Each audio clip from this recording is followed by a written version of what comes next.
Right, so hello and welcome back to the Batch and Arthur podcast, everybody. Woo, Thanks for it's having me. episode 43. Welcome back, Batch. Thank you for having me. I've been here the whole time. I always love being a guest on this podcast because you always make me feel at home. Really? Yeah. That's nice. I mean, you don't really let me speak, but... Oh, would you shut up? Right, so today should we have a little catch up? Today we're going to have a little bit of a dilemmas episode. Yeah, Christmas Q&A. themed. Yeah, Christmas themed, a little bit of a Q&A. Not all of them are Christmas themed, but some of them Christmas themed.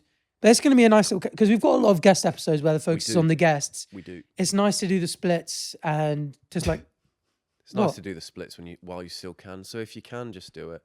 Because you get to an age like us where you're not flexible anymore. Yeah, and your groin creaks when Let's face when you try... People think someone's You opening take a the step. front door when you're doing the split. in my nan's cottage. Yeah, this one's more of a cozy one. We were going to do another guest episode, but no one fucks with us, so this is just us. Yeah, Yeah. pretty much. But I like episodes like this. It's not like we're not taking down a specific topic. We're just floating through it, having fun with Yeah. it. It's very us, like, To it's the way core. our minds work. Yeah, Because the second we get bored of a topic, we can just move straight on. yeah, exactly. Whereas if we lock in a topic for an entire app, we're like, oh, it's an hour and a half We've of committed this. it now, yeah. Yeah. Okay, so let's have a little catch up. Oh yeah, but before we do the dilemmas and question and A, We'll have a little catch we'll up. have a little catch up. So, what are your plans? When do you plan to go back home for Christmas? How's your preparing for Christmas going as a YouTuber? And I can't lie. At the moment, I'm really struggling with work. Like I'm finding no time for anything else. Like yesterday, I woke up, had breakfast. So actually, I'll go to the day before. Day before, I have 2 videos to film. I have a Sidemen video to film and a stream. So I'm doing this year's Jingle Jam, which is like a 2-week charity event set up by Yogscast. And they have a couple of charities. I'm doing it with WWF. Chris is doing Calm. I think Willani's doing Calm as well. And a couple of others are doing some. And anyway, so I'm doing WWF. So I did a Planet Arthur video, which is basically me just looking at like animal memes and videos and nature and wildlife and stuff. Yeah. Did the little fundraiser. And then I was like, I've got to do the stream as well. So that day I do the Simon video. Yeah. And it was good fun. Can you give any details on it or no? It was a big Minecraft. Main channel, second channel? I think it was more Sidemen, Yeah. Minecraft. but it was Minecraft and it was a big video, like all the Sidemen, Fun. good amount of guests. It was like a really cool one. Then came off, then filmed a video. Yeah. No, did I even film a video straight away?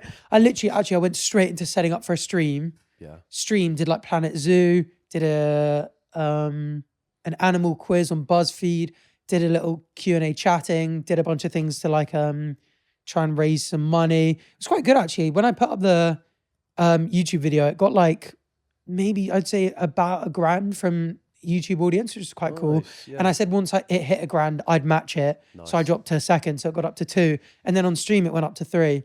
Which is quite cool. My initial target was to hit 2 total. Yeah. So to hit that on the first stream, And yeah, it you was know cool. what? Right here live on camera, I'll give you 10 quid. Oh, let's go. Thank you, bro. Well, if you donate £35, you get like a bunch of free games from the games collection. So have a little think about that. A little steep for me, but... Oh, if you guys are interested, there might still be time. If this is out before the 14th of December, you can go to arthur.tv/WWF and the Till to 5 fundraiser and programs, all that. What are you looking for? So I did have a briefcase full of money around here somewhere. Oh, yeah, I saw that earlier. Sorry, I think someone nicked it. Oh, well. Yeah, where do you think the $3,000 in my fundraiser came from? That's all It's cash just donation. me putting it in the bank, donating it, putting it. Nice. No, but I finished that at I probably finished around midnight, that stream. Yeah. So did it for a good few hours. And then at the end of the stream, I was like, everyone was like, what's the horror game video tomorrow? It's Thursday. And I was like, oh no, I was supposed to film that today. Oh, you didn't know what you filmed? Filmed it, stayed up till about 3 a.m. filming it. Yeah.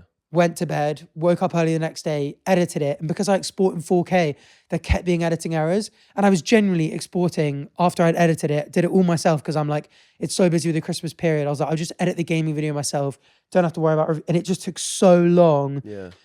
Finally got it exported at like 10 p.m. Missed the Man United game. Like it was on TV in the background, but I was like doing all this exporting. And then I was like, and I've still got 2 videos to film. Yeah. So last night I was up till 3 a.m. again, filming 2 more videos, like Christmas theme, like basic stuff, like Reddit videos, Yeah. fun and stuff. Like, you know, I'm not saying it's particularly hard work, but then obviously had to wake up at 9 a.m. this morning to do the bake off. Started at 9. It's currently like 5 p.m. We've got another pod to do.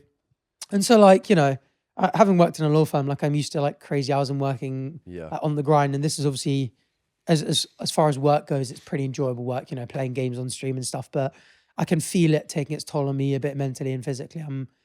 I'm quite tired and just like a bit run down, and I can tell I've got like bags under my eyes and stuff. And No, you honestly, you look great. oh, thank you, bro. I appreciate that, bro. You look fresh as a daisy. Thanks, man. You got a anything to film tonight, or can you have a Yeah, rest? I've got a video to film tonight, and then we've got a shoot tomorrow all day 10 till 4 on Saturday. Then I've got 2 videos I've got to film in that evening, and then I'm off to Iceland at 9 a.m. on Sunday morning for a shoot with Chip for a few days. Nice, So I've actually, because I was like, this Christmas period so hectic, I've planned every single day from now until early on in the new year, especially as we're going on a nice little skiing holiday, which makes things nicer but bumps up the amount I need to film. I just every day have to film like 2 or 3 videos on top of shoots. Yeah. Going away. I've got to edit like my Vegas vlog. I've got still the Japanese mukbang roulette thing we filmed in Japan to like look through and leave notes on. Like I can definitely feel everything stacking up. Yeah. And I feel like I'm falling a little bit behind as it goes. But you know, I think I just kind of like firm that at Christmas period, I'll just have a few days where I have like 3 or 4 hours sleep and film every hour of the waking day and firm it. But So I bet you're looking forward to actual Christmas when you can go home and relax. yeah, because when I'm home, I'm going home on the 23rd back to Jersey, and from the 23rd to the 27th, I'm no work. Yeah. I've just got like 4 days straight of just like spending time with my family. Did you come back to London on the 27th then? Yeah. Wow. Yeah. Because I got to start working on the 29th, which is Monday. So I'll fly back on Saturday night, have Sunday to set up, and then back to work on the Monday the 29th. But yeah, I mean, it is because I've just switched to 4 uploads a week. It's 3 reaction vids and a gaming one, and just like that extra thing on top of also trying to get longer videos, kind of shifting my Reddit videos from like 10, 15 minutes to like 30 in the last couple of weeks. And it means I'm now recording for like an hour and a half rather than 45 minutes per video. Yeah. Yeah. Yes, that was probably as long as boring as it feels filming them. But yeah, just at the moment, it's pretty mental. No, I think it's an interesting insight for people because they'll see the videos go up around Christmas, but they'll just be like, I probably just pre-filmed them, but doesn't realize, they might not necessarily realize like the schedule you have to upkeep before Christmas for that, you know? And how do you feel about the idea of being like, oh, I could just take, you know, a week or 2 off uploading over Christmas to relax a little bit? Is that never something that you'd be interested in? I don't know. I don't think I've got, I think I've always had a like quite hardworking mindset. Like, I think the reason I did well at school and like went to a good uni and all that kind of stuff and like did well at uni was because I was always quite happy to prioritize working hard for my future. Yeah. So like when I was at school, you know, if there was like a party on a Friday night, but an exam was on Tuesday, I'd happily be like, no, I'm going to stay up all night and revise. Yeah. And like same at uni, like I'd sacrifice nights out or like socials and stuff. And I just feel like I'm kind of the same now. Like last night, after I finished my stream and it was like midnight, I was like, I could go to sleep and get a normal night's sleep. But I was like, I know if I push myself, I can do it. Yeah. Same as last night when I finished when I was like finishing up the first video, I was like, I don't have to do the second video, but like whether I sleep at 1 or 3, I'm up tomorrow at 9 anyway. Yeah.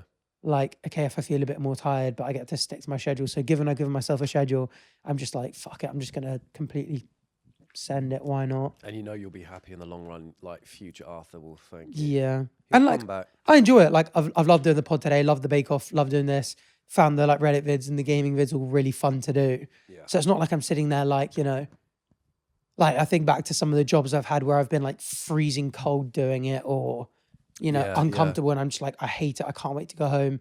At least I'm actively enjoying the work. But as well, I'm not eating well. Like because I don't have time for anything else. I don't have time to cook. So I'm doing like takeaways, doing like oven meals. Like I had a mac and cheese last night and I was like, that's so fatty, high calorie. I'm not finding time for the gym. Yeah. I'm just a little bit all over. And like Chip's Iceland thing just couldn't have come at a worse time. Like those 4 days, if I had those clear, You'd be all right. I'd be so chill. I'd be able to, I'd be sleeping well every night. But just because I've got to like increase my workload either side of it. Almost like doubles the amount of work you've got to do. It does really. Did you consider taking a camera and filming from the hotel room there, or you don't know if it's quite dynamic? No you don't know idea. if you can. Yeah, it's a road trip You and don't know it's how in long it's gonna Iceland. Like be, I don't know if I'm gonna have Wi-Fi. I don't want to rely on it. And also, I also kind of am hoping that's going to be a bit of shut off because like there's no direction to the video. It's just a road trip video. So you can So I'm hoping, I'm hoping Chip's going to be like, oh, sorry, boys, we can have a decent, we can get our 8 hours. We can eat well, hit the gym, go hiking, go walks. Like it's going to be very outdoorsy. I'm hoping that actually that will feel like I'm off shooting and like that will be a nice little break. Yeah. But yeah, how are you finding everything? Are you in the same boat really, but yeah, probably not as extreme as that because I'm not doing the streams or like other shoots. I'm just saying no to just because time wise just wouldn't be able to make it work.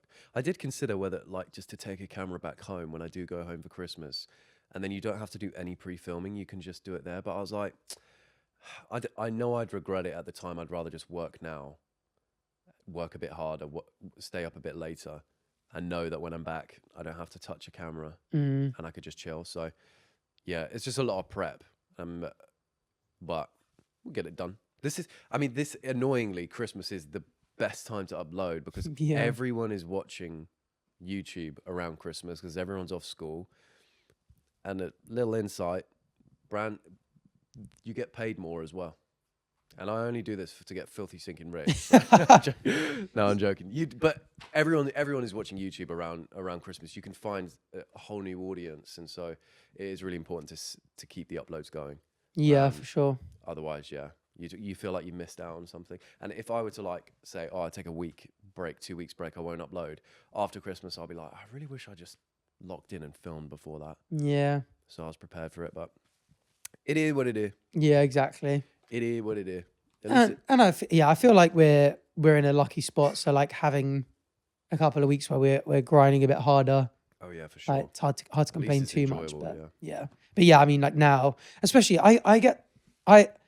one of the worst things about when I get really tired is my eyes just naturally get so dry. So in all my videos at the moment, everyone's like, bro, I get the same thing. Are you high in this video? Like, did you smoke before? And I'm like, and in the horror games, especially because they're completely unedited, I'm just blinking so much because I've got my aircon on, got the bright lights. I've had my eyes open. A horror game, so I'm waiting for things to jump out at me. So I'm staring, and my eyes just get so dry, and I'm blinking all the time. And I'm like, oh, it'd be nice if I was filming and my eyes were lubricated and I was well rested. But do you ever think can't complain that much. There must be some like glasses that lick your eyes as you lick your eyes, maybe, or they just squirt on them. Dude, you could hire someone to just lick your eyes while you're filming.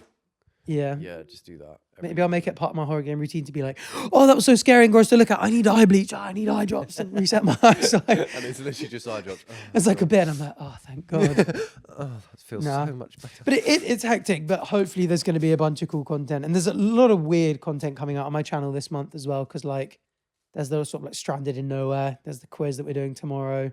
Yeah. There's a Japanese mukbang one. So there's like a nice mix of other stuff as well. But again, so for everyone who doesn't necessarily know, like brands are obviously, our entire revenue stream is based on supply and demand of marketing. Yeah. Like we are a vehicle for marketing. So when we upload a YouTube video, people bid for ads to go on our channel. And so in the run up to Christmas, everyone's trying to sell stuff because it's Christmas. So the bidding war goes up and so we get paid more.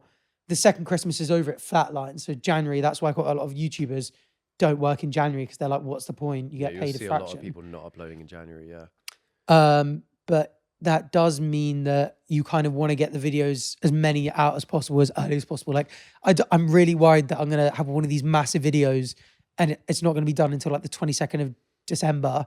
It will drop. It will have 3 days of the Christmas hype.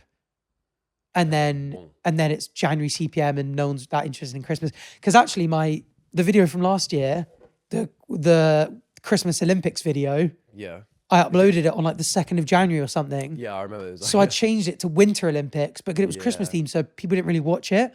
And now I've retitled it Christmas Olympics. Is it popping off right now? It's going a bit, it's gone over 1 mil, which is nice. Nice. That's really good. But I think January is the most important time to upload because forget the money. Bro, don't do this to us. No one else is uploading. That's true. You're the only one uploading. I went crazy last January. I think I took a bit of a break in December. Did you? Stupidly, yeah. And I was just like, I'm just going to go ham in January. And I did. I went ham in January. And I just saw so much growth because no one else is uploading. You're the only one uploading. Yeah. So it's like, people's favorite YouTubers aren't uploading, so they're like, oh, what do I watch? You'll just get recommended because you're the only one fucking there. Everyone else is chilling, and your face just keep popping up. Like, that is true. Hey, Okay. Yeah, brilliant. So it's not going to stop. Yeah. But yeah, I mean, like I said, I've got all the days in January, and I think a lot of February locked off as well. Just being like, Lock it off. this is what I film need to all film. night. This is when there is free time. Yeah. But I want in January, like for next year, I want to be like on Sundays, I just don't do any work whatsoever. Yeah. And just have a completely like free day, which would be nice. Yeah, I might take a bit of a break in January. Maybe in the beginning. Well, you're coming skiing, right? Or you're undecided? Maybe, I don't know. I need to learn how to ski first. Bro, just come. It'll be so good. I don't know. I don't know how much time I'm gonna have. I'm gonna upload every day from the 21st of December to the 30th of December. No way. So 10 videos back to back Whoa. in a row, and I've got to maintain the 3 a week beforehand and afterwards as well. So I don't think I'm gonna have time to learn how to ski or snowboard. Damn. Unless you just come upstairs and teach me.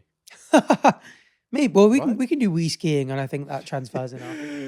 Maybe if you go snowballing. Oh yeah. yeah. One more thing, actually, I was going to say we should get up to the dilemma soon. YouTube Rap dropped. Oh yeah. Have you definitely not got I it? can't get it. It's really annoying because I would love to look at. Have YouTube one Rap. more look. I go on it and I kept searching online. How do I see YouTube Rap? How do I? And then there was something that said you could type it into your browser. So I typed it in my browser. It was like, oh, open the app. Open the app. It's not there. I can't get YouTube Rap. YouTube, That's such. please. Listen to. Actually, will this mean anything to you?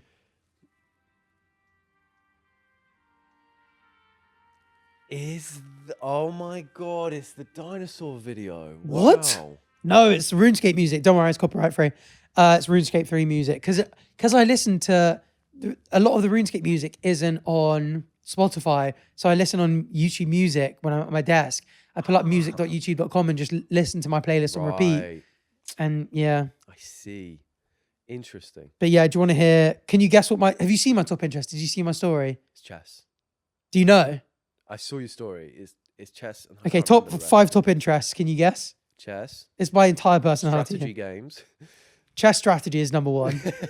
Chess strategy. RuneScape has got to be on there. No, it isn't. Is it not? I don't really watch RuneScape. I just play it. Sea Monkey's on there. Nope. I don't know. What kind of stuff do I always talk about watching? Chess. Yeah, and Documentaries.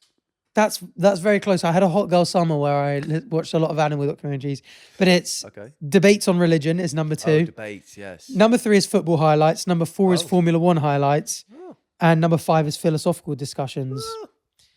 Daniel Naroditsky is my top channel. Chess guy. R.I.P. brother. The Line is 2 and 3. That's just like a call-in show where people debate stuff. Right. Simon Dan and GM Ben Feingold, just a science guy I and, love seeing people's YouTube. and a apps. chess guy. Because it's like you could say, oh, and Becky didn't want us to say, but I'm going to say it anyway. Freezy was her number 1 on YouTube Rap. That's so funny, I know. Yeah, that's fun. That's why it's funny because we're YouTubers and you get to reveal who the YouTubers are, what YouTubers. Yeah, YouTubers are watching. that's the thing. I don't watch many YouTubers like here. Like it says your personality type, and I've got the curious mind. You enjoy educational content that helps you understand the world. You watch debates on religion and explores philosophical discussions. Nice. That's pretty much it. And then it's just, yeah, it goes mid 2025. I went away from philosophy and chess and explored nature documentaries. You dove into documentaries about wildlife and the natural world, learning about different ecosystems. Nice. And that's pretty much it. That's my entire rap. Oh. And then top songs are just all RuneScape ones. Annoyingly, mine just doesn't have the feature yet. I'm hoping it comes through at some point. Maybe it will. Yeah. No, it doesn't. Yeah, you show click up. you and it's just not there, is it? No. You get the banner. Yeah, I just don't get it.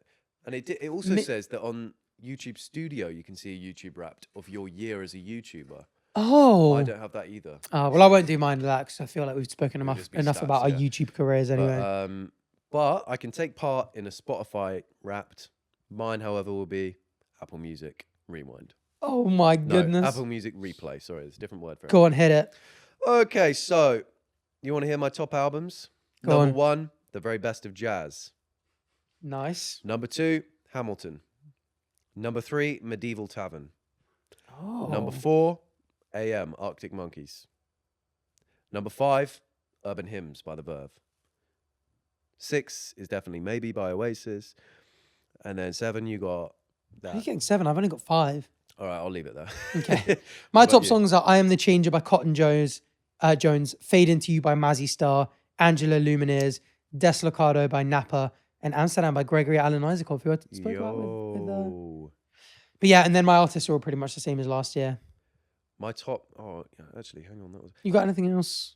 I mean, before we move on, there's just a serious amount of Hamilton stuff on mine. Considering I only watched it like last month, that's crazy. Has Hamilton become a big part of your personality? I love the music. Oh, someone made an edit to.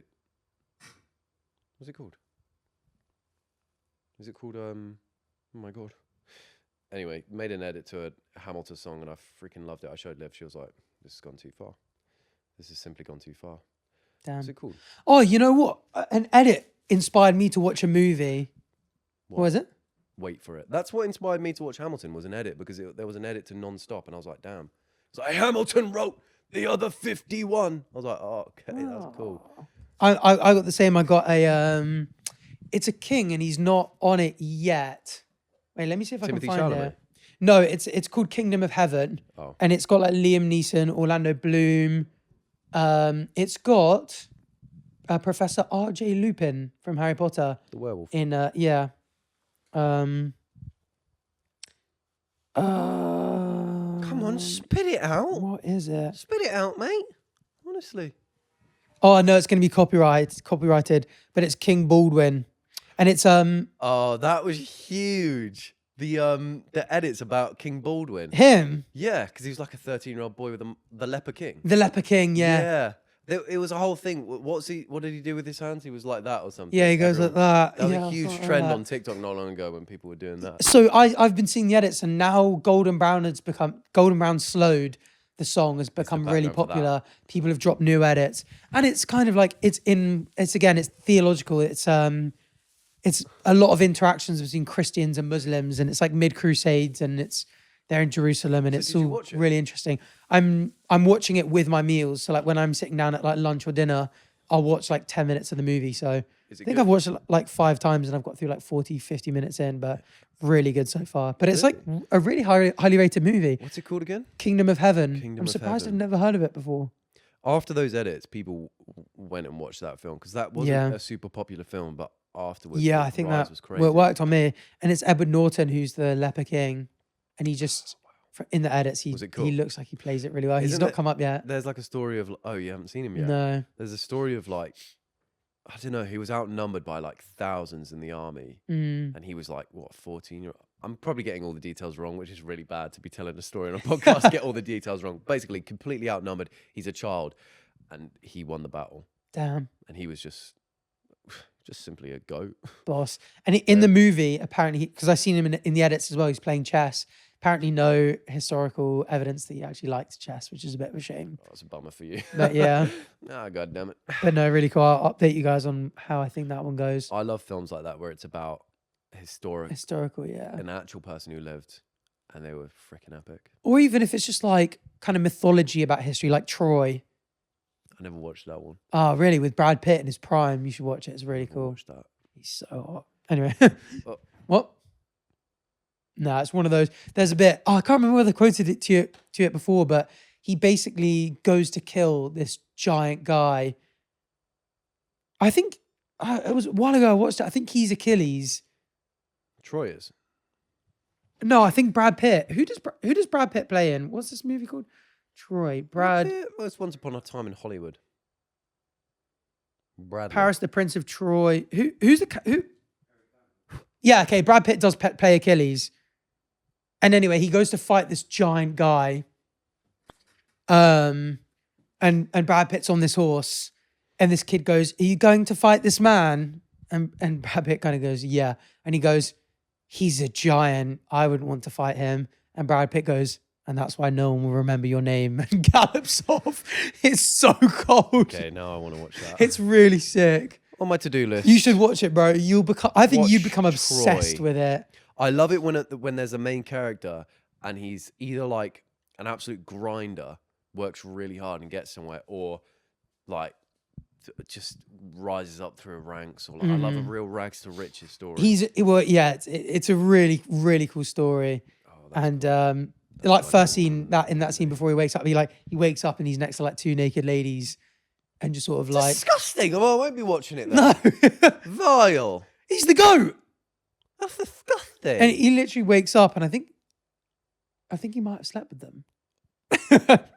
But no, anyway, and that's just how it starts. And it goes on, and it's fantastic. And anyway, I'm hoping this is a good movie. What, Troy? No, Kingdom of Heaven. Okay, wicked. Well, I hope it's a good movie for your sake as well. Speaking of movies, should we do dilemmas? Oh yeah, because this episode's about to be a movie. Because we've got some crazy dilemmas.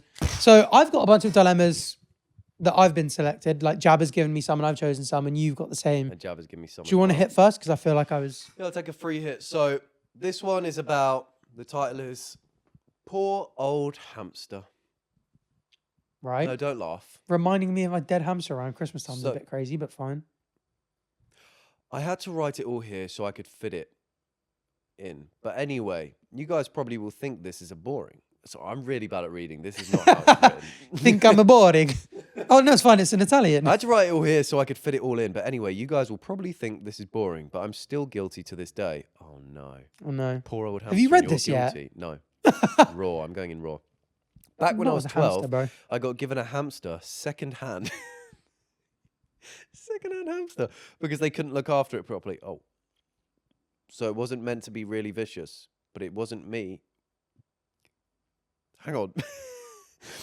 So it wasn't meant to be really vicious. Here he comes, world. He's his first reading performance ever. Sorry, I haven't got my goggles on. But it wasn't with me, so I felt very, very attached to it. And one day I was too scared to ask if we can buy it more food because I'm in a strict household. So I fed it a cheese and onion crisp from what I had bought from school. Came home that weekend and it was dead. I've never felt so guilty in my life. We had a funeral and photo shoot, like I posed with it in my hand, etc., whilst it had been dead for 3 days. I don't think your cheese and onion crisp killed the I think hamster. it probably did kill it. Would it? If hamsters die like that, anything would kill it. But a cheese and onion crisp. If it was a Pringle, that would kill it. Maybe. Flavor. If it's flavoursome, cheese and onion would kill that. I would say you probably didn't kill your hamster. I wouldn't worry You about got it. blood on your hands. That was you. Also, it's a great way to go out. Imagine someone gives you a giant crisp the size of that bloody sofa and you get to chow down on that. And cheese and onion is a great flavour. It really to be is. fair, it's also a second-hand hamster, so you don't know what happened. Like, then maybe they shook it up before they gave it to you. Like when someone gives you a Sprite and they're shaking it up and then you grab it and you open it. Yeah. You know what I mean? Uh-huh. So. I concur. So I wouldn't worry about it, but maybe you killed it. Who knows? You concur, yeah. But hey, such is life. if you give Marmite to a budgie, that will kill it as well. Really? That's a fact. Toothpaste to seagulls as well. That's what they used to say. Really? Yeah. Good to know. Oh yeah, I've got to go on my private page, Oh, he's which going you can incognito subscribe for this to. one. No. Where is it? If I called it a new page. Okay. Ruthless Christmas. I broke up with my ex a day before Christmas because I forgot to get him a present. Genius. That is a genius move. And then Boxing Day, you're back together. And you'd be like, I didn't need to get you a gift and we weren't together at the time. And you've made profit. Yeah, because you probably get a gift from him still. Yeah, exactly. So well done. That's an extreme thing to do. Yeah, would you like to be our business manager at the Fellas? That's brilliant. You give Hackney a run for his money. Hackney. You did not say Elliot.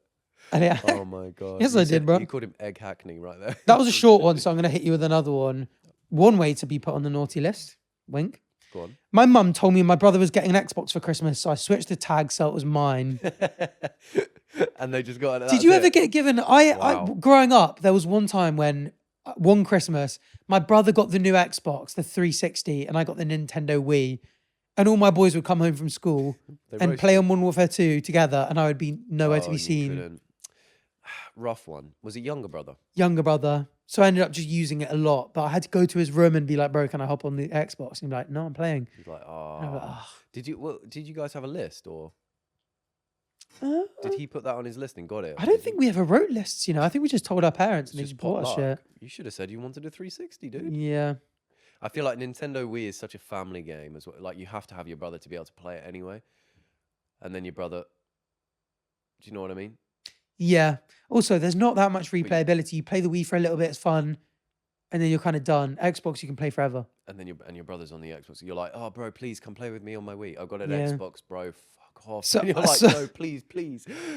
So yeah, so I can't lie, I would have done the same thing. If I'd found out before, I would Would you have actually? 100% switched them. Wow, Yeah. that's nice. Because my little brother would have loved the Wii. He was so young. My little sister. He was too young to be playing Call of Duty as well. Yeah, that's true. Was he playing Call of He Duty? was. I know. Have a word with him. Anyway, hit me with another dilemma. All right, fine. Dealing with grief. Oh God, why you're so? So on the funny note we're on. No, this is serious. Don't laugh. My pet mouse called Brie recently died, which I think is a fantastic name, Brie. Great name. My friends and family thought it was silly how upset I was after death. I'm so bad at reading. I was never this bad. I don't know. I'm skipping words. Trying to be efficient. All right. My friends and family thought it was silly how upset I was after her death, but she was the first pet that I had that I was fully responsible for. I made a grave for her in my garden with a headstone and flowers, which I thought was sweet, but my friends made me feel embarrassed about it because she was just a mouse. Have you guys ever lost any family pets? And if so, how did you celebrate their lives after they passed? Grief is not something that my family openly discusses, which makes it feel difficult for me to experience, as I don't know how I'm supposed to feel. Would love to hear your take on the subject. Sophie, from Sophie. I've said this on. If I've said it once, I've said it 1,000 times. When Plato died, what was it? Many years ago, I cried every day for like 3 days. Not all day, every day. What was Plato? My hamster. And it was just like a first adult experience with death of being like, oh damn, little bro's just no longer here. Like, where is he? Like, where the fuck? Like, it's like death is perplexing for anyone to get their head around, no matter how much you think about it. Yeah. He was just very ill and had to be put down. So it was a bit sad, and I completely understood it. You know, I was a man in my 20s, so I don't know how old you are, but oh yeah, what the bro, like 3 years ago. You had a hamster 3 years ago. Oh my god. Yeah, maybe. You might be the oldest hamster owner I've ever Maybe known. 4. Oldest guy to have a hamster. I just it's the exact same with the sea monkeys. I just love the idea something small of having a bit of the natural world in my room. Yeah, if someone knocked on my door and went, "Do you want this hamster?" I would just take it. Yeah. Yeah, I want to get a sugar glider next, but I need a big enough. I'd love a rat. I would love a rat. A rat would be great. To be honest, my cat and dog died. My childhood cat and dog died within like the space of a month. Both of them, double homicide. Probably of heartache. Funny. Oh, double homicide. Double homicide. Yeah, no, the cat went first. That was really hard to see because that was the first like big pet that had died. And how old are you? Fish that had passed away. This was God. So Oscar, my cat, passed away during lockdown because when we took him to the vets, only one person was allowed in the room. So what, you're like 20? When they put him down. So yeah, I would have been about 20. And did you cry? Yeah, I was sobbing because I was in there with a mask on. I was the only one watching it. And it was the first time I'd ever had an animal pet put down. And he was like 18, so I'd grown up with him. And that's old for a cat as well, isn't it? Yeah, and he was fine, but it all happened so quick within a week, which I was kind of happy about because it's sadder when you see a pet slowly deteriorate. So that was fine, but it was really sad at the time, and I really struggled afterwards for like a few days. It was like that was all I could think about, but eventually you just sort of you learn. I mean, it's tough. It is tough, but you just like time is the greatest healer. I think it's a really good lesson when a pet dies to learn about grief because it would be I imagine it would be a lot tougher. Well, it would be a lot tougher to have like a close family or friend die as the first experience of grief. That would be really difficult. And then, my dog, he went like a month after the cat did, double homicide, just like that. Which I was devastated about. I loved my dog. He was such a great dog. But does it still choke you up, or are you fine with it now? I'm fine with it now. At the time, I really struggled. Like Liv will tell you, I wouldn't get out of bed. I was really upset. But now I'm fine. I'll look back at photos and be like, oh, that's crazy that. But like I've said to you, I kind of have object impermanence or whatever it's called, where it's like, I know I had that dog, but I can't remember having that dog in a way. Wow, your really brain and memory is actually really interesting. You should get it scanned, you know. I probably should. Have you always been like this, or has it been the last couple of years? I don't think so. I think it's more of a recent thing. Because there are some super interesting studies about people's brains and like the effect of long COVID. Like having COVID, like long term, some people. Because didn't Kim Kardashian get a scan of her brain and they were like, there are a bunch of holes where there should be activity, but there aren't. Maybe I'll have that. Maybe I should get a brain scan. And loads of people are citing it. It could be. Like my memory for general things is pretty bad, but stuff like that is really weird for me. Like I'll think back to like a time like that when I had Archie was around, and it just doesn't feel like it was a real time that happened. Yeah. And I've struggled to recall information like I think. Also, you know how I spoke about on the pod not long, it might have been the last episode that we filmed. I was talking about M&S and how me and my friends joined and then Liv joined afterwards. That's not true. Liv joined at the exact same time. And I've completely remembered it wrong. That's so interesting. We were in the same induction and everything. Wow. So my Maybe my you brain should get a just fills scan. the gaps. With the reading thing, how do you do Reddit videos? Do you just Very do a lot hit of or miss. takes? It depends if I'm on it. Sometimes I'm really good at reading. Most of the time I'm really bad, to be honest. Sometimes I'm really good at reading. It's like an ongoing. So I'll never retake it. I'll just be like, oh wow, okay. Like Martin and carry on. Hamza. Yeah, I'll just carry on. Hamza's Yeah. one is, they're my funniest But clips. it's just like, you added that word in there, dude. Yeah, half those words weren't even in there. Yeah, he was like, what? And he's like, I barreled and shoveled into a bag or something.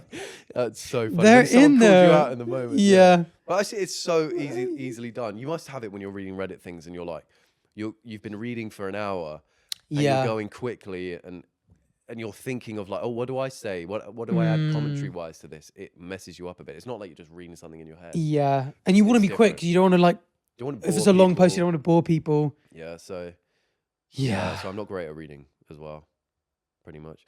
Have we really helped them? I think we just What was spoke the about our dilemma? own grief. It was Oh, no, we were just saying, We were saying, okay, the we've point had of that is to be experience, like, bro, we're guys in our 20s that cried at our pets dying. Yeah. Whoever you are. Because that's, I think, as like, that's the coolest we'll ever be. What, in your 20s? Yeah, a guy in Yeah. your 20s, I feel. Guy, it doesn't get cooler than guy in 20s. Guy in 20s. And they still cry. Think about that. Yeah, exactly. But yeah, I also, and I think they were like, oh, it's just a mouse. But I really don't think it matters what animal the pet was, because anything you have an emotional attachment to or responsibility for, you're going to feel sad when they pass away. I didn't mean cool. I meant in terms of like people where you go like, oh, what would society say is like most to least acceptable crier. I feel like being a guy and being in your 20s, it's like you'd probably be the least likely to cry about something. So it's like, if we're crying about it, cut yourself some slack. Yeah. Tell your friends to jog on. Send them this episode. Let them watch the whole thing. Yeah. I didn't cry when my fish died though. I will own up to that one. Yeah, I didn't. I actually felt nothing when my sea monkeys died. They're really small though. So? And you can find them in a butter. Liv's really small, bro. Does that mean you care about her less? She is not sea monkey size. She's not far off, bro. Sea monkey size. I feel like if they're big enough to have a name, and you feel like they have a personality, you're gonna be sad about it. Yeah, I don't know Squirtle. if Squirtle died, bro. Squirtle did not have a personality. I tried speaking to him. Yes, he did. He was dry as a fart. He wasn't. He was not dry. He was always lubed up because he was the one always in the middle of the threesomes. He actually was as well. Stop, guys, stop. Squirtle leader. That's what killed him in the end. The stress of it all. No, stop shagging. Dear, there's so many of them now. My tank is beaming with them. You've got them.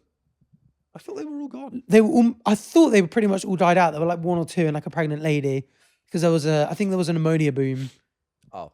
Or bloom, bloom, and now there's just you got ammonia survivors. Elder millennials. Evolution, natural selection, the ones that can just about survive those really tough They'll survive anything. things. You've created Then they have babies that can also survive high salinity, high ammonia.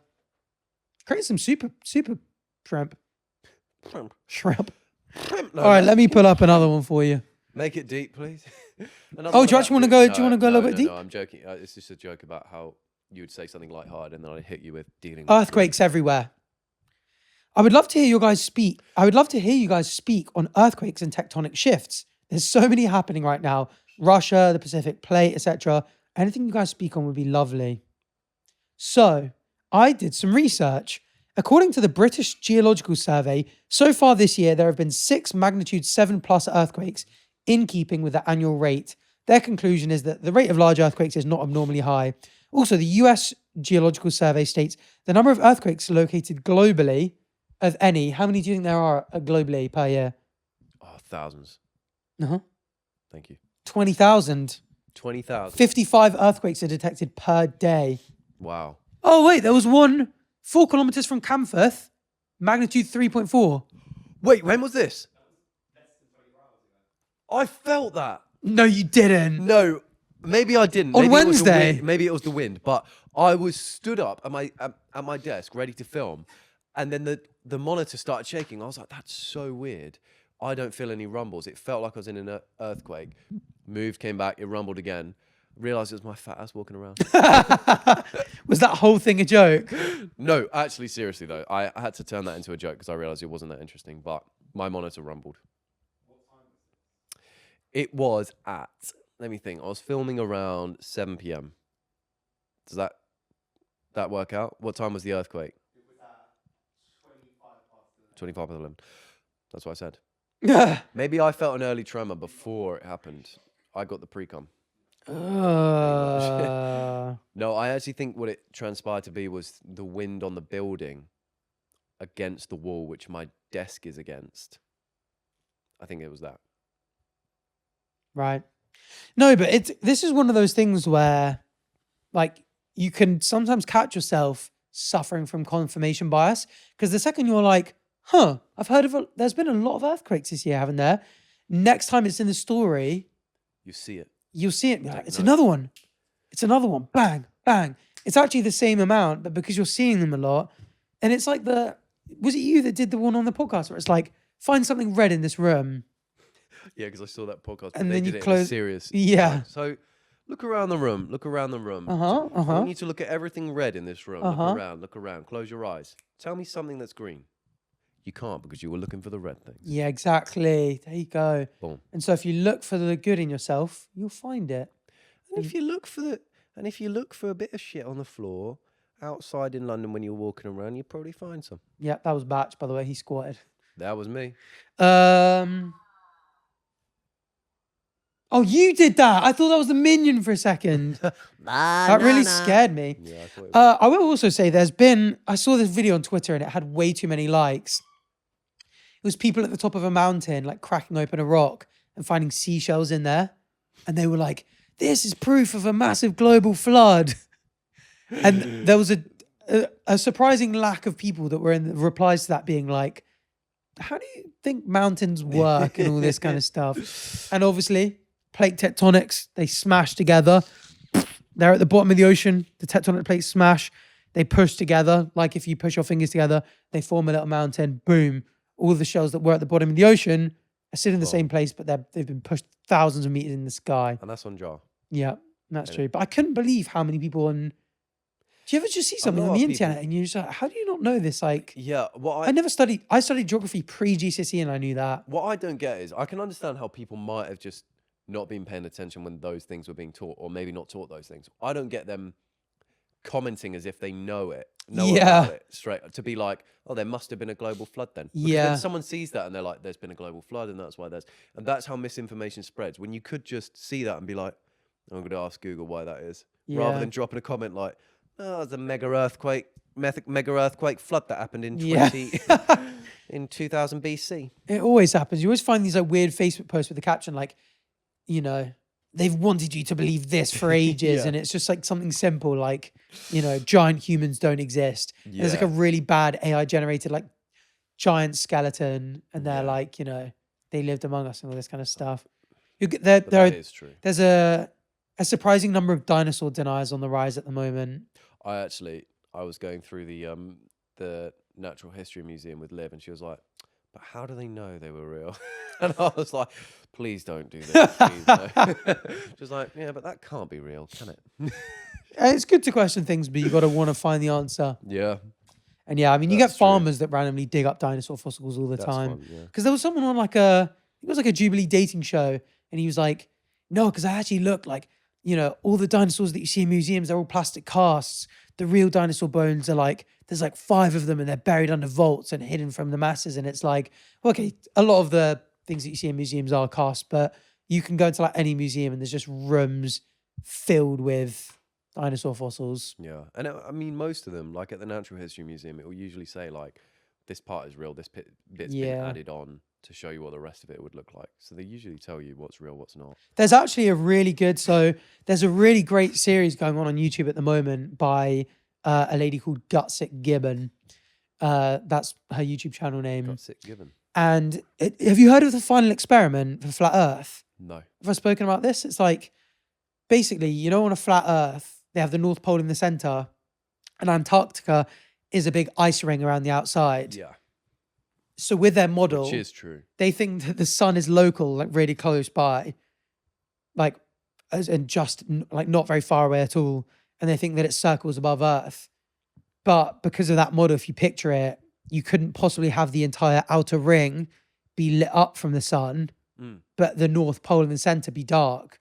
And so flat earthers say there's no such thing as a 24-hour sun in Antarctica. Obviously, when the axis is pointing towards the sun in December, you get a 24-hour sun. The sun never sets. It goes like that in the horizon. Anyway, eight people, I think, go out. 4 flat earthers, 4 globe earthers. 4 of the flat earthers were big flat earth YouTubers.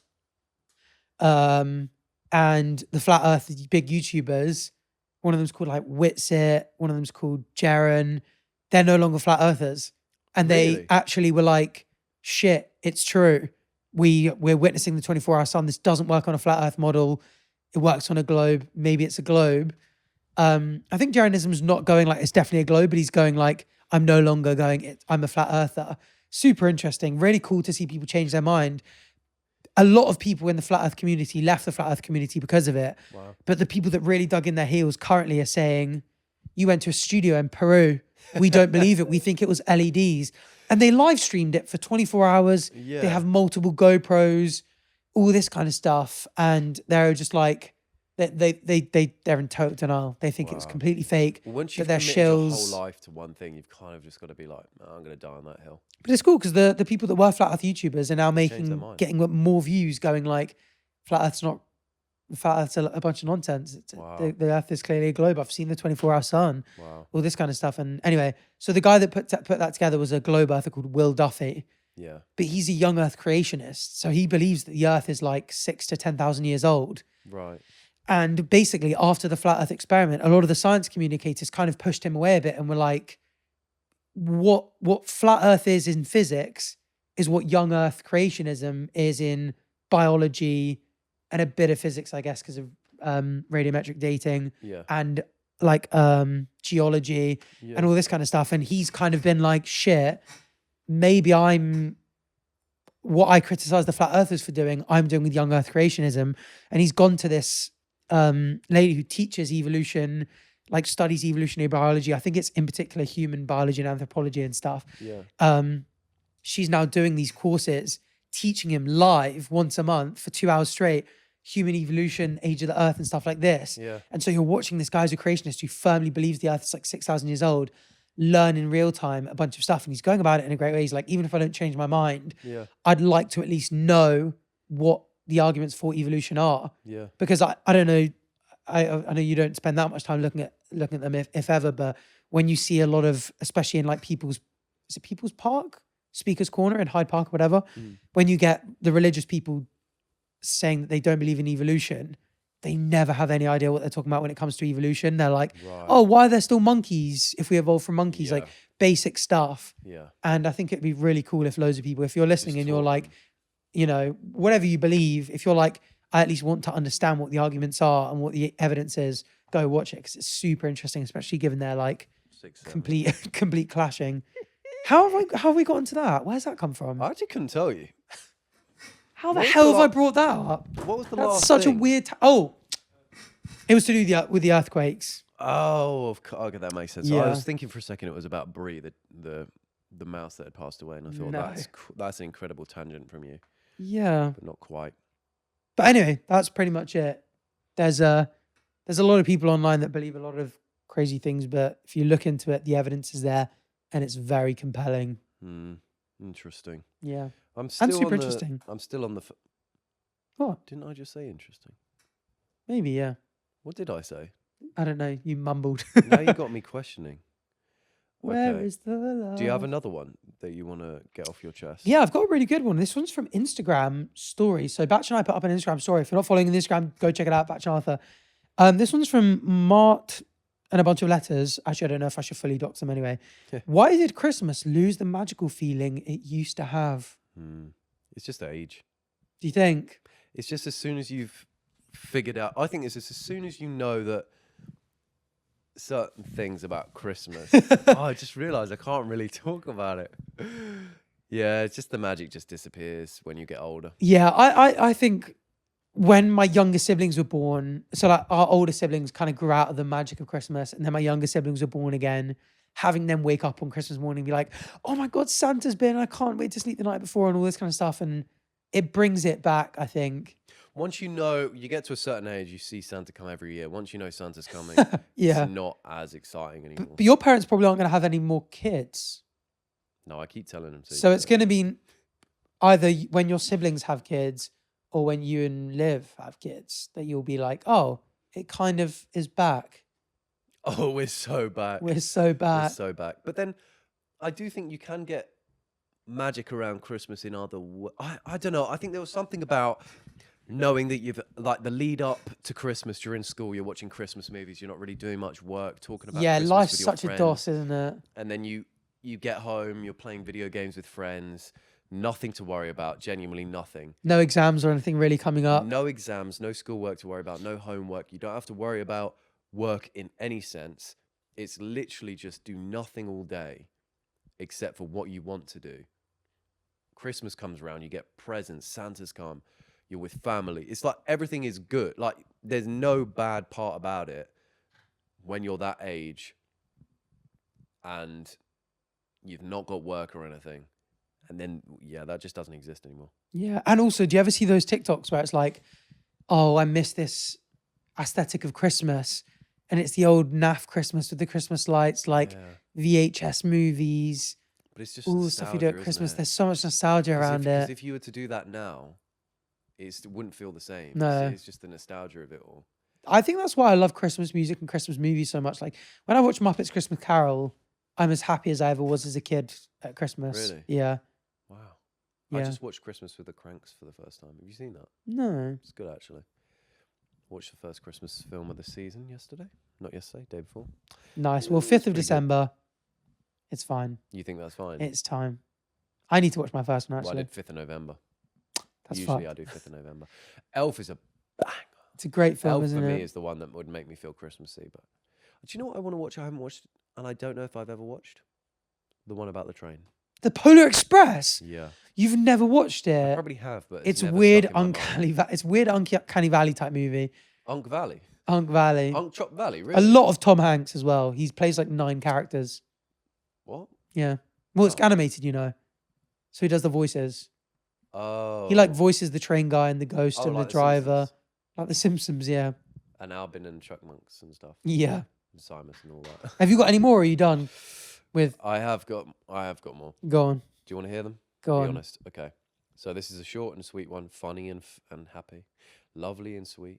Sorry, I couldn't think of any more. Short sweet one. So, You're bringing Liv out. short sweet one still. Ooh. So, did you ever get this when you were younger? Your parents would give you money to buy Christmas presents for your friends, and that may be a dairy milk bar or something No. like that. And you give it. Sometimes my parents would be like, "Here's £10. Buy some gifts for your friends to bring into school," and I'd buy like a dairy milk bar, a bag of sweets for one of them, like that. Well, guess what? Here's a confession. Sometimes when my parents give me money to buy my friends gifts, I spend 20%. I spend 80% of it on myself. And only 20% is seen by her friends. How do you feel about that? I would never even buy gifts for my friends growing up. Probably because I had so many siblings. Like buying for my parents and grandparents and siblings and cousins was like it was enough. I would know from a previous year that a friend was going to get me a bar of chocolate, so I'd have to say that to my parents, and they'd be like, "Okay, you need to get them that back." So I'd do that. Maybe it's this situation, but instead she's gone, "I'm going to get myself a Fortnite skin." Yeah, well, legally speaking, when your mum gives that money to you, you're That's holding yours. it on trust Oh, so she with a purpose. right? So her mum could take her to court if need be. They probably wouldn't see it as a trust. They'd probably just see it as a gift that you fucked up. That you fucked up. Anyway, Savannah TV says, my auntie has been buying me keychains for 9 years. How do I say stop? Damn, your keys must be heavy. Yeah, I'd walk in and I'd just be jingling them all the time so she gets the hint. Like, you've had enough. I hate having keychains, like too many keychains on my key. I don't like keychains. I don't like how they feel in my pockets. But I love the way they look. I have a key to the key to my home is a card that I've got in my wallet that I can tap, and I love that. Yeah. I think it's fantastic. I got a fob with a F1 wheel on it. But isn't that annoying that you've got to have your keys and your wallet on you? Wouldn't you love to just have your wallet? I never really go out with a wallet. Oh, really? Yeah. I just get by, flutter my eyelashes, and I should be fine. That's a life hack. When you get to the overground, underground, whatever, if you want to pay for the gates, just go, I didn't bring my wallet out, and they just let you in. Or you jump them. Just jump the bloody gates. No need for a wallet. So what should she do? How does she say stop? Maybe just drop hints like throughout the year. Be like, oh god, these are so heavy. Whenever I go away with Chip, he always buys Sabina a fridge magnet.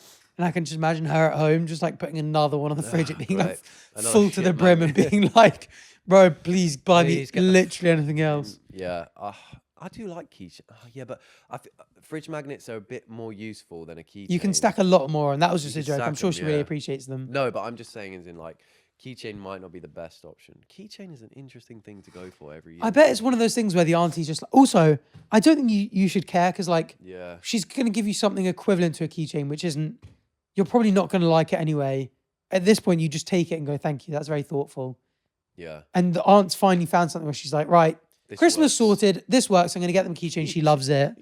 That's ticked off. She loves keychains. She's a freak. I don't know why. She's always so happy for them. Maybe next time when you unlock it.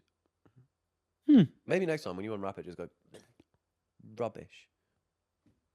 Actually, in the same vein of that, someone said, when you open a present and you don't like it, how do you pretend that you do? Have you ever had that situation where you've opened something up and you're like, oh, I don't like that? Yeah, I honestly, I'm not a gift receiver. You hate everything. I don't massively like receiving gifts. Yeah. Because I'm just like, so what do you do then? Where do I put this? I'm still okay. So let's say I've just given. All right, let me give you a gift. I want to see what your reaction would be. But say this is not something you're that happy about. Oh, Oh, I can see in your eyes you do not like that. No, that's very thoughtful. Thank you. I really appreciate that. That's very kind.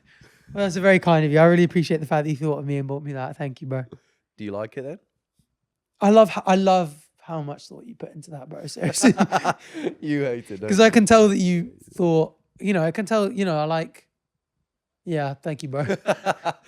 Yeah, I think they can tell. I think whoever has been giving you gifts, no, you do not fuck with them. Maybe. No, because I'm happy to receive them I like that someone's thought about me enough and cares about me enough to spend time and money on getting me something. Yeah. No, Yeah, I know. Yeah, I know. I don't really I genuinely am just happy with it. I think I'm really easily pleased. So I don't think I'm ever unhappy with anything I ever unwrap. I found really in anything. There's a psychological thing that once you own something, you like it more. I can't remember what it's called, but say you were to see two North Face fleeces, right? Mm-hmm. There's a blue one and a red one. Which one would you prefer on paper? Blue or red? Blue, probably. So you would buy a blue one, right? Mm-hmm. But if you're gifted a red one, it becomes yours.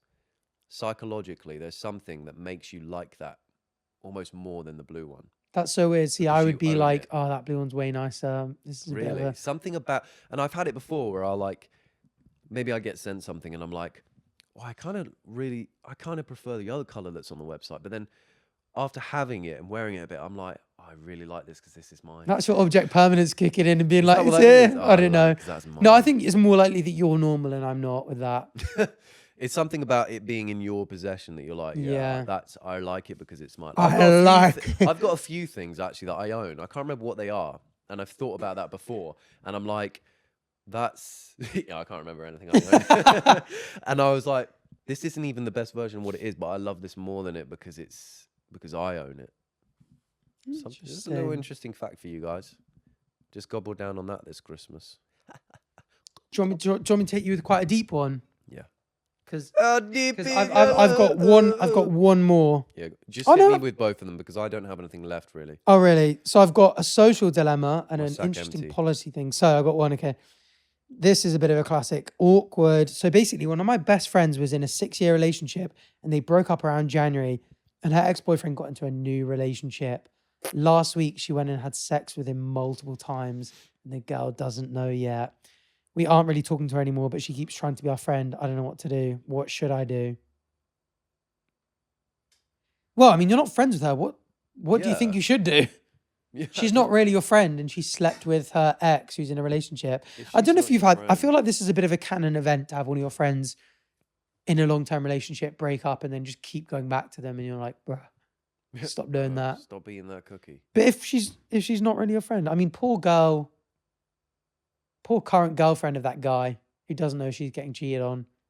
I mean, up to you where your moral compass is. You might feel inclined to be like, thought you should know. I think whatever decision you make is the right decision. For me, that would raise my stress levels too much to be in that situation. What would you do? Would you mention it? I don't even think about it. Yeah, it's a tough one. I don't think you owe anyone anything in that situation. You're not really friends with her. I just don't. I wouldn't want to get overly involved, in something where it's not my place. So, That's true. So I think I would like to stick to myself on this occasion. Really, you just wouldn't mention it. Yeah, they're not even my friend. Yeah, that's true. I'll be popping up. They're like, who the fuck is this guy? And the girl that's being cheated on is your former friend's ex-boyfriend's current partner. There's too many. It's too distant. Too many removals. Yeah. I reckon you just get on with your life. Yeah. Yeah. And Start a sorry YouTube to you channel. go through that stressful when. Yeah, you're in that situation, but. I'm glad we could help. Yeah. No, just get on with your life. Focus on you because you're Get on with smashing it. it right now, I'm sure. Please can I get your guys' view on the new euthanasia bill passed in the UK? It's almost finalised. So I still got to go through the House of Lords currently. So what is this? Well, so basically it is an end of life bill. And it's basically like if you've got 6 months or less to live and you've got approval from doctors, a therapist, and a psychologist, I think. Did I write some of this down? Oh yeah, it's a psychiatrist, social worker, and senior legal figure.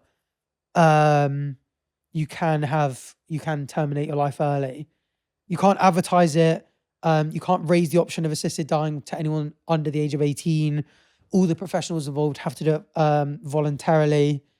But yeah, if you're mentally competent and you've got 6 months or less to live, you can request to end your life early. Well, you can't yet, but it's going to be passed. It don't may know very about well the be whole passed in a while. Only It if might you've be a got while. 6 months left stuff though, because I feel like, as horrible as it sounds, it should be available for people who don't know how long they've got left. Say you're like in pain every single day, and you know it's going to be Yeah. like that, and you don't know how long you're going to live for. I feel like if you really wanted that option, I feel like it's harsh to be like, no, sorry, we've got to wait until you got 6 months left for you to be able to have that as an option. I think almost all the times that it makes people harder for certain things is just protecting others. So like in that situation, I think people who made the 6 month part of it, would agree that in that scenario, they should probably be able to terminate their life. Yeah. Maybe not, but maybe. But you have things like, you don't want someone vulnerable who's like, oh, I'm going to live for 20 years, but I'm constantly in pain. I feel like I'm a burden to the state on the NHS, or I'm a burden to my family or friends, or my partner who's caring for me. Yeah. Therefore, I don't want to, but I feel like I should. Yeah. And loads of it is kind of going, that's why you need sort of like, you need the mental capacity, you need the psychiatrist and social worker and legal figure, so that everyone is kind of going like, you don't feel like you're pressured into doing this. You don't feel like this is your only option. That there's no sort of duress at all. It's like, this is fully your choice, because the whole balance that is just, it is impossible to regulate the balance between people who should have complete autonomy over their life and vulnerable people. Yeah. It is really interesting. I mean, it does make sense. Like, bodily autonomy and consent, just massive virtues in society. Like, they should be respected, Yeah. right in the top tier. So it makes sense for us to go, you know what, if you're in a tough spot, Yeah. I feel like and you people feel should like you want to go out with dignity and grace, and you feel like now's your time, and you've tied loose ends, you can do with your life what you want. I do feel like people should have a choice, and especially if it goes through that as many people as it does, to be like, yeah, they're making a sound decision, they understand what they're doing. Yeah.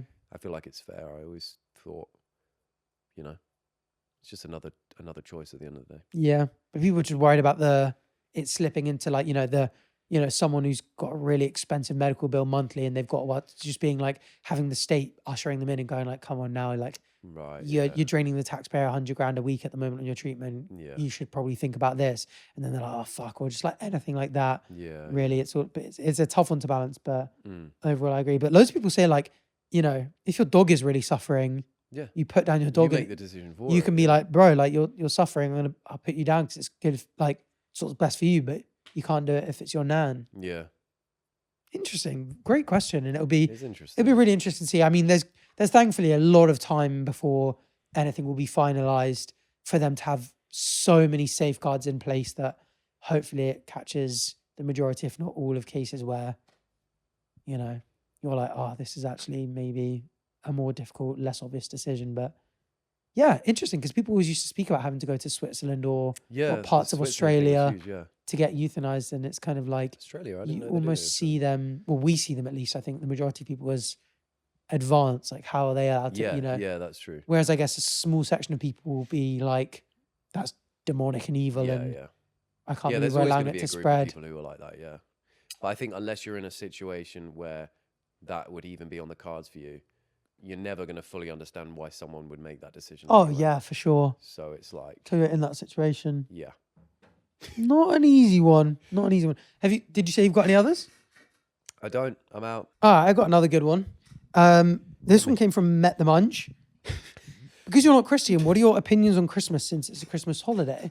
Do you have much Christian influence? No. Other than it being Christmas. Do you have any kind of like, We do you don't go to sing? Do you church, sing We don't carols? sing carols. Really? My nana's religious and she's over this year. She likes to go to church.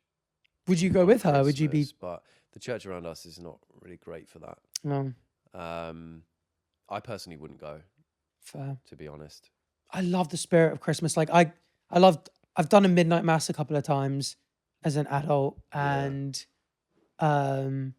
yeah, my family sometimes goes to church on Christmas morning, Yeah. just because like I just love the spirit of it. I love the hymns and carols, even though they don't have any religious meaning to me. Like I just love the way they make me feel. Have The you? spirit. Did you always do that? No, this one's been since my younger siblings have been born. Right. I think they kind of like going, there's a bit of a show on. They like to stand around and sing. They get to put their nice clothes on. Yeah. It's a bit of a community thing. But yeah, I don't know. Like, obviously, there are a lot of things that like started off with pagan traditions. Like the Christmas tree was pre-Christian, Yeah. kind of, the evergreen at least. Mm. And then I think Christians brought them inside and like decorated them and stuff. And like, there are loads of things, but I think it's just such a big part of culture where, Yeah. in England, isn't it? Like Christmas is just, Yeah, it's huge. Yeah. it's huge. And Yeah. I think like it is one of the best things about being an atheist is that you can take the best things from all religions if you want to. Like Yeah. you can celebrate and get involved with the music and the movies and the, celebrations without it having to mean anything. And obviously Yeah. you're not allowed to. So yeah, it's fun, but it is interesting. I guess as well, I grew up, I was asking Chip this because Chip grew up and he didn't even sing carols in schools and stuff. Yeah, I So didn't either. for a video we did together, we had to sing carols with a stranger, and he was Yeah. like, "I don't know Christmas carols." I was like, "What? Me neither. I know figgy pudding. That's it. Really?" So you did you? I didn't go to a church school or anything. So So at Christmas time, you wouldn't like in assembly sing Christmas hymns, and no, you didn't have a carol service, or no, that's so none interesting. of that. I just went to a standard public town school. It wasn't like there was no church attached or anything. I know some people went to like a church school, so you would do stuff like that. But yeah, we didn't have But any of yours that. didn't. Wow. Okay. No, none of that. It was a huge school, and then I moved to Northamptonshire halfway through year 6, and that school was more of a village school.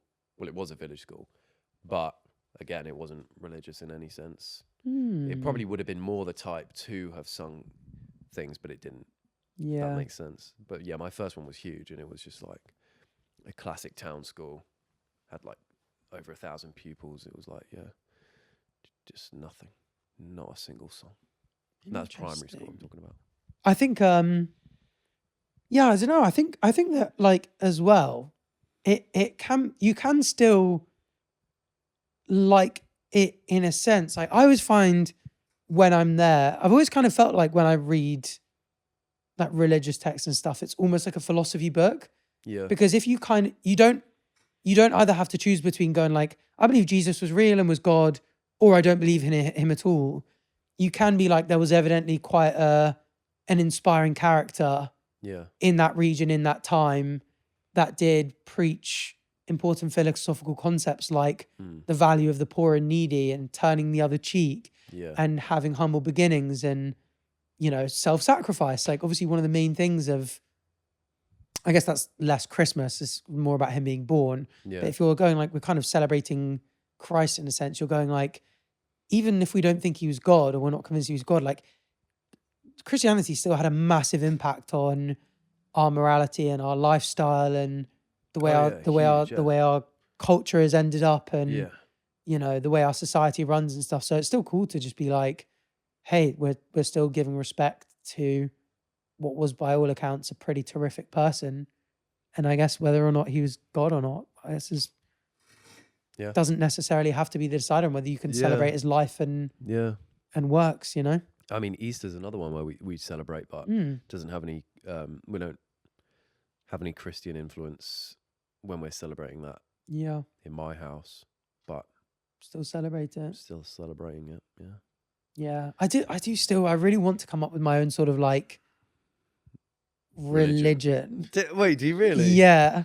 Have I told you this before? No, what? I really would love to have... You want to be God? No, not where I'm any sort of thing, but like... a saint, at least, something like that. Where every year there are still causes for celebration, like... Right. So, you know, you have the summer solstice and the winter solstice, like the longest and shortest days. Those could be really cool days for celebration. And you can still go like, you know, on this day we'll give thanks for the summer, for the sun. That's something they do, though.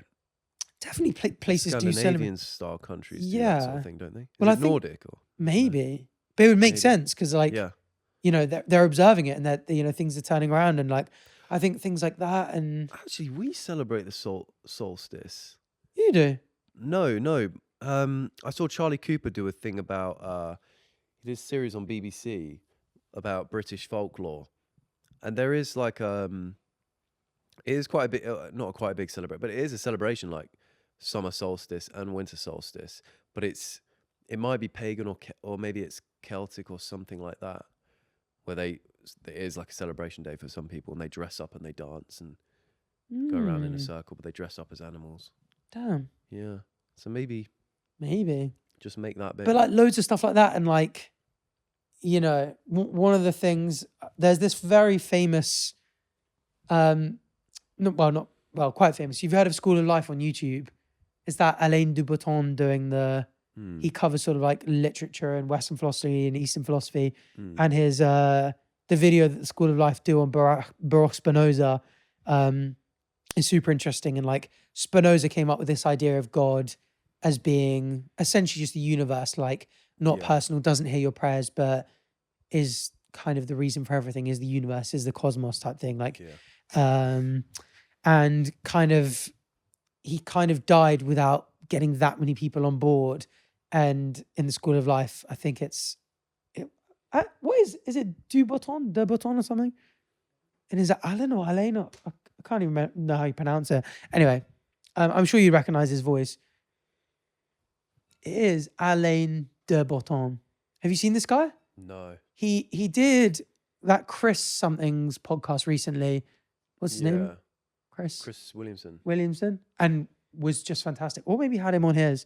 But is behind loads of cool stuff. Can't remember. Anyway, he made his own religion or tried to. No, not this guy. So he does this. If you go on, if you type in like School of Life, maybe watch it for like a second. Go like School of Life, and then Spinoza. I think I've seen you watching a video like this. Really? I watch it in the gym a lot. I would have the Baruch worst Spinoza was a 17th century Dutch philosopher who tried But it's so to interesting. He keeps my mind ticking. Moving it away from something. Yeah, and he sort of like had this really great idea of how you can move religion away from this like idea of a personal God that judges you for who you have sex with or whether you're wanking or anything like that, and just go like, you know, let's bring it into the real world with things that we can like observe and all this kind of stuff. But not many people got on board, and at the end there's this little segment, and it's really interesting about like how atheism doesn't have a replacement for the whole of things like community and song and dance. So what you're saying is, let's go back to a time more simpler, when religion wasn't a thing and we would celebrate the things happening in the natural world. Lunar eclipse day. Yes. We go outside, we celebrate, we and dance it's celebrate around the fire. And it's music, and it doesn't necessarily have to be like a, you know, a comet. Oh, this is about God. Yeah. And it's just like, it's celebrating the here and now and the things you can observe. Yeah. And an underpinning of like morality that's not entrenched things of like, this is good, this is bad. It's like, actually, you know, just go out and use reason, use logic, debate, because morality is there to be debated, and think about what consequences it has on an individual and a public and a society and like all of this kind of stuff, and like weigh it all up and just go out and think, and not like, oh, the earth was created this way in this amount of time, this long ago. No. It's like, guys, explore. The universe is what it is. Go out there and look, and like, you know, if you have this like Spinozan God where God is the universe, you want to find out about God, you want to find out about how the earth began, don't read this book. Go find out. Go look at isotopes in rocks and crystal formations. And you want to know where humans came from? Trace our lineage. Go look back through human evolution. Look at these old monkeys and these old fish and these old multicellular life and all this kind of stuff. And like, purpose? Who said there is a purpose? Maybe there is. Maybe you can make your own purpose. Amen. Find purpose, all that kind of stuff. And I think it could be really powerful if it is done right. Yeah. And I've always thought about having my own sort of like Arthurian sacred religious text or something. Arthurian. Or something, you know, where there was just So like a funny. name for it. It was just Do you like actually think you'd write something like that? I'd love to. Even if it was only like a Passion project. bit of a work of fiction, like almost like the way But people could actually end up. what started out like that? Scientology. You know, Scientology originally started out as like fiction book. Right. And he was essentially told, if you want to keep rights to this, you have to make it a real religion. And then loads of people started believing it. Wow. Something like that, where I'd just like publish it and just be like, you know what? Does this kind of resonate with people? I mean, I'd be down for the new holidays that you would bring about. That and you just go, summer solstice. gang, yeah, winter this is solstice, the summer solstice. Let's all just go have a nice feast solar together. eclipse, lunar eclipse. And it's, you know, none of it is about like getting on your knees and worshipping anyone or anything. Yeah. It's all about enjoying the present, being grateful for what you have, all this kind of It's tough stuff. to beat something like Christmas though, because that's taken years of like, we bring a tree in, now we decorate it, now we're doing presents, now we're doing this, and it develops. Oh, Christmas dinner. You got all But these even this thing, things. You're like, wow.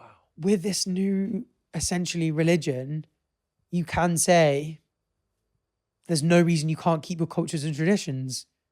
Yeah, yeah. As long as you think they're beneficial. But So I you don't know can if go. you could make a holiday better than the holidays that are already about of all religions. So I'd just be like, oh, everything you do All at religions have Christmas, we'll just be celebrating the winter solstice. But same thing. You can have your trees, you can have your presents, you can have your music, you can make the tradition whatever you want. But wouldn't you want one of your holidays to become like the banger? Everyone's like, oh no, that Arthurian one. There's definitely a so gap in the sick, market for a summer solstice holiday, because there's no bigger. Just one massive cookout. There's no one massive barbecue cookout. I think it needs presents as well. One massive cookout with presents. More presents. Oh, there's already birthdays and fishing. Mother's Days, Father's Days, anniversaries, A lot of excuses for presents, isn't there? Really. Christmas, New Year's, Hanukkah. I don't know. There's like a billion different things for people to already be worrying about buying presents for. But maybe Yeah, but that makes it so good. that is true. Think about that. Yeah. Something cozy like to prepare them for the winter, maybe. You got to get everyone a cozy jumper or something. Broth day, and it's just broth day.